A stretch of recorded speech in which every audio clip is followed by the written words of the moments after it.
अब जो हमने क्या कहते हैं टेबल ये वाला बना के हमने ये सारा ना चार्ट समझा है ना, अभी इधर ये सारा का सारा उसको एक्सप्लेन किया हुआ है। इसको हम देखते हैं कि iron is mainly absorbed in the stomach and duodenum and upper jejunum. ठीक है, तो यहाँ पर स्टोमक, ड्यूडेनम और अपर जिजोनम के अंदर होता है, जिसके अंदर उन्होंने कहा कि 10% इज यूजुअली अब्सॉर्ब, जो हमारे पास ना सिर्फ 10% यूजुअली अब्सॉर्ब होता है।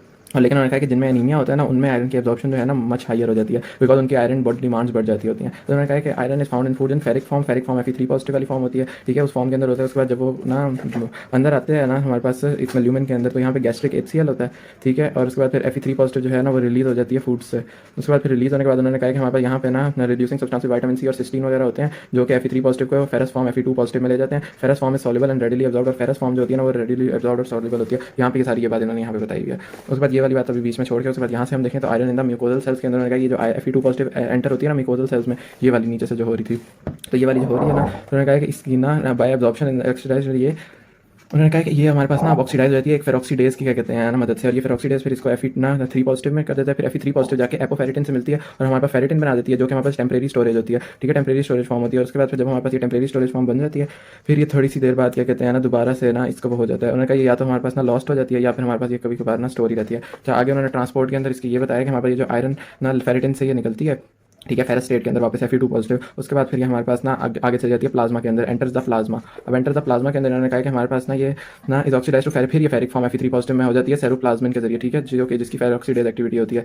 उन्होंने कहा एक और भी ना हमारे पास कुप्रोप्रोटीन फेरोक्सीडेज होता है, जो कि हमारे Fe2 पॉजिटिव को Fe3 पॉजिटिव के अंदर क्या कहते हैं बदल देता होता है। ये सारी बातें करने के बाद उन्होंने कहा कि हमारे पास अब जो फाइनल फेरिक आयरन बना था ना, वो हमारे पास जाके ट्रांसफेरिन से जुड़ा, और उसने ना हमारे पास जाके क्या कहते हैं ना ट्रांसफेरिन का दूसरा नाम उन्होंने कहा साइडोफिलिन। ठीक है, और यहाँ पर एक ग्लाइकोप्रोटीन है। ये ट्रांसफेरिन जो है ना can bind 2 items of ferric. ठीक है, ये Fe3 पॉजिटिव के क्या कहते हैं ना 2 आइटम से जुड़ सकता है, ये इसकी एक खास बात है। और उसके बाद फिर ये जो प्लाज्मा ट्रांसफेरिन होता है ना, ये हमारे पास इसकी कंसंट्रेशन 250 मिलीग्राम पर होती है, और ये 400 मिलीग्राम ऑफ आयरन से जाकर जुड़ सकता है। इसको हम कहते हैं टोटल आयरन बाइंडिंग कैपेसिटी। तो टोटल आयरन बाइंडिंग कैपेसिटी क्या होती है हमारे पास, हमारे पास जो ट्रांसफेरिन है ना हमारे पास उसकी तो 250 ना कंसंट्रेशन होती है ना मिलीग्राम, और ये हमारे पास बाइंड कर सकता है 400 ना आयरन के साथ, प्लाज्मा के आयरन के साथ। ये जो 400 है यही हमारे पास टोटल आयरन बाइंडिंग कैपेसिटी है।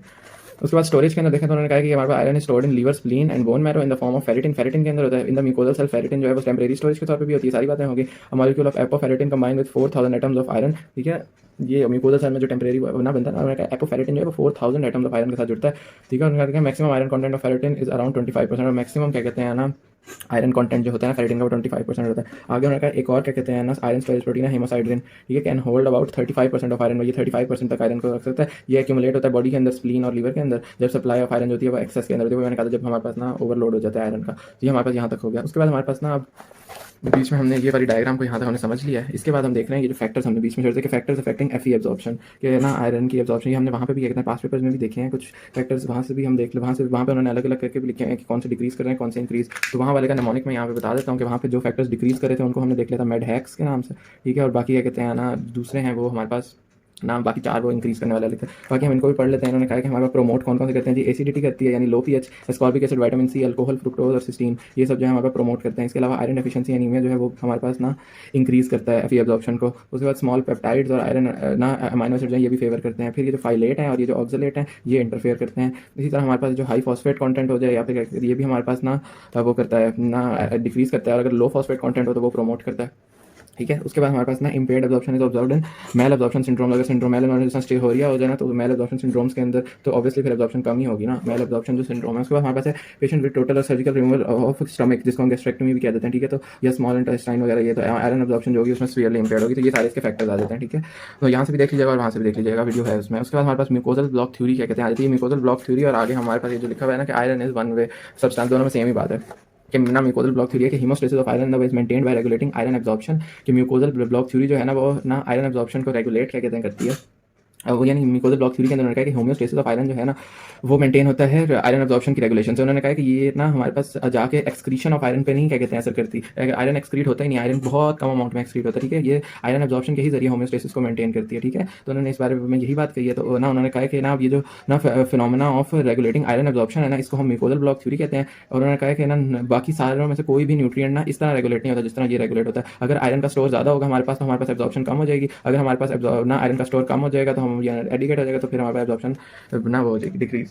तो इस तरह करके कहते हैं यानी अगर हमें आयरन की करना स्टोर अगर बॉडी में कम हो गया तो फिर एब्जॉर्प्शन बढ़ जाएगी, और अगर आयरन का स्टोर का ना एडिकेट है पूरा तो एब्जॉर्प्शन कम हो जाएगी। इस तरह करके है ये। तो और अगली बात इन्होंने जो iron is one way metabolism में की है वो ये की है कि ना उन्होंने कहा कि हमारे पास ना आयरन जो होता है वो ना क्लोज सिस्टम में होता है, यूटिलाइज और रीयूटिलाइज होता रहता है बॉडी के साथ, ये एक्सक्रीट नहीं होता यूरिन में, इसलिए हम इसे कहते हैं कि it is a one way substance. Iron entry into the body is controlled by absorption level depending on the body need के जरिए इसको हम कंट्रोल करते हैं। और इसके अलावा उन्होंने कहा कि इंक्रीज आयरन डिमांड कब कब होती है, वो प्रेगनेंसी में होती है, लैक्टेशन में होती है, ग्रोइंग चिल्ड्रन में होती है। बाकी आयरन मेटाबॉलिज्म जो उन्होंने कहा, तो आयरन मेटाबॉलिज्म ये ना फिजियो वाली बुक में ज़्यादा सही लिखा हुआ था, मैंने वहीं का क्या कहते हैं ये टेबल क्या कहते हैं बनाया हुआ है कि ना हमारे पास ना, ये आप लोग भी गाइडन में देख लीजिएगा कि टिश्यूज से क्या कहते हैं हमारे पास ना प्लाज्मा, ये वही चार चीज़ें हैं, रेड सेल्स और यहाँ पे मैक्रोफेज है, टिश्यूज है। तो अब हमारे पास टिश्यूज के अंदर हमारे पास मैंने भी बताया था स्टोरेज जाके फेरिटिन की फॉर्म में होती है, हिमोसिडेरिन की फॉर्म में होती है, बाकी हीमोग्लोबिन में हीम में, बाकी कुछ ना एंजाइम वगैरह अदर सब्सटेंसेस में होती है। तो इन सबसे ये फ्री आयरन में बदलती है। अभी जो फ्री आयरन है ये इधर जाके प्लाज्मा में ट्रांसफेरिन और ना एफी के अंदर बदल जाती है, इधर से कुछ जाके एक्सक्रीट होती है, कुछ होती है लेकिन बहुत लो अमाउंट में, और कुछ वापस रीएब्जॉर्ब स्मॉल इंटेस्टाइन में हो जाती है। उसके बाद फिर जब ये रेड सेल्स में जाती है तो वहाँ पे हीमोग्लोबिन होता है, यहाँ से हमारे पास फिर ब्लड लॉस होता है, ब्लड लॉस की वजह से हमारे पास कुछ आयरन ना निकलता है, और उसके बाद फिर हमारे पास ये जो हमारे मेंसेस के अंदर जाता है वो, उसके बाद फिर हीमोग्लोबिन से आगे फिर ना हीमोग्लोबिन जब डिग्रेड होता है तो उससे भी हमारे पास फ्री आयरन क्या कहते हैं मिलता है। और इसके अलावा जो डिग्रेडेड हीमोग्लोबिन होता है वो आगे बिलोरोबिन बना देता है जो कि आगे फिर एक्सक्रीट होता है। तो ये करके इसका मेटाबॉलिज्म है, आयरन मेटाबॉलिज्म। आगे इसकी क्या कहते हैं डेफिशिएंसीज हैं इसकी कि ना हमारे पास इनकी डेफिशिएंसी से ना सिनेरियोज आते होते हैं। आयरन डेफिशिएंसी ये जो है ना आयरन डेफिशिएंसी एनीमिया, तो ये हमारे पास अगर आयरन डेफिशिएंसी होता है तो हमारे पास एनीमिया होता है, ये प्रीवेलेंट न्यूट्रिशनल डिसऑर्डर होता है, ये हमारे पास ये सबसे ज़्यादा यानी हमारे पास यही न्यूट्रिशनल डिसऑर्डर होता है। स्ट्रिक्ट वेजिटेरियंस जो होते हैं ना उनके अंदर ये सबसे ज़्यादा होता है, ठीक है। और इसके क्या कहते हैं ना हमारे पास सेवरल फैक्टर्स जो कि इसमें कंट्रीब्यूट करते हैं, उसमें आता है कि ना इनएडिक्वेट intake of absorption of iron, ठीक है। उसके बाद ब्लड लॉस हो जाए या फिर प्रेगनेंसीज काफ़ी सारी हो जाए या फिर हमारे पास हुकमॉर्म की इन्फेक्शन हो जाए, तो इन सब चीज़ चार जो है ना हमारे फैक्टर्स हैं उसके लिए। इसके अलावा आयरन ये जो आयरन डेफिशिएंसी सिंड्रोम है ना mostly occur in growing children, adolescent girls and pregnant and lactating women, इन चारों के अंदर ज़्यादा होता है। और ये हमारे पास माइक्रोसिटिक यानी छोटे छोटे सेल्स, इसके अलावा कहते हैं हाइपोक्रोमिक यानी ना वो कोई नॉर्मोसिटिक यानी इस तरह करके होता है, हाइपोक्रोमिक होते हैं और ना एनीमिया, ठीक है। तो माइक्रोसिटिक हाइपोक्रोमिक एनीमिया होता है जिसके अंदर हीमोग्लोबिन लेवल जो होता है वो लेस देन 12 हो जाता है। इसके अलावा इसका ट्रीटमेंट क्या है कि हम ना सप्लीमेंटेशन ऑफ आयरन करते हैं, साथ में फोलिक एसिड और विटामिन सी भी देते होते हैं। हिमोसिड्रिन ये यूक्यू है क्या कहते हैं, ये हमारे पास फास्ट है, इसमें क्या excessive iron in the body हो जाए ना तो इसको हम कह देते हैं, और इसको हम आयरन टॉक्सिसिटी भी कह देते हैं और हिमोसिड्रोसिस भी कह देते हैं, ठीक है। ये तो उनमें होता है जिनमें ब्लड ट्रांसफ्यूजन ज़्यादा होती हैं, ठीक, और ना जो पेशेंट यानी हीमोफीलिया और ना हीमोलिटिक एनीमिया वगैरह के होते हैं। और आयरन क्योंकि वन वे कंपाउंड है तो आयरन एंटर तो हो जाता है लेकिन एस्केप नहीं हो पाता इन लोगों में, तो इसलिए हमारे पास ना फेरेटिन और हिमोसिड्रिन की फॉर्म में ना वो एक्यूमुलेट होता रहता है। और उन्होंने यही बात की है कि हमारे पास ना जो लोग क्या कहते हैं ना हाई इंटेक ऑफ आयरन जिनकी स्टेपल डाइट के अंदर होता है ना, जैसे साउथ अफ्रीका वालों में, उनमें भी हमारे पास हिमोसिड्रोसिस हो जाता है। और उसके बाद उन्होंने कहा कि ना हेरिडिटरी एकॉर्डिस होती है होमोक्रोमेटोसिस, ठीक है। होमोक्रोमेटोसिस जो होती है इसके अंदर उन्होंने ये कहा है कि आयरन जो होगा ये डायरेक्टली डिपॉजिट हो जाएगा टिश्यूज, स्लीन और पैंक्रियाज वगैरह के अंदर, ये हिमोसिड्रोसिस के साथ साथ ही होता है, ठीक है। और इसमें हमारे पास ना सिरोसिस हो जाता है, पिगमेंटेशन हो जाती है, पैंक्रियाटिक फाइब्रोसिस हो जाता है, और इसके अंदर हमारे पास ना ब्रॉन्ज डायबिटीज हो जाती है। ब्रॉन्ज डायबिटीज़ के अंदर हमारे पास हाइपर ग्लाइसीमिया और हाइपर पिगमेंटेशन दोनों चीज़ें हो जाती हैं। तो यहाँ पे हमारा आयरन का मिनरल खत्म होता है।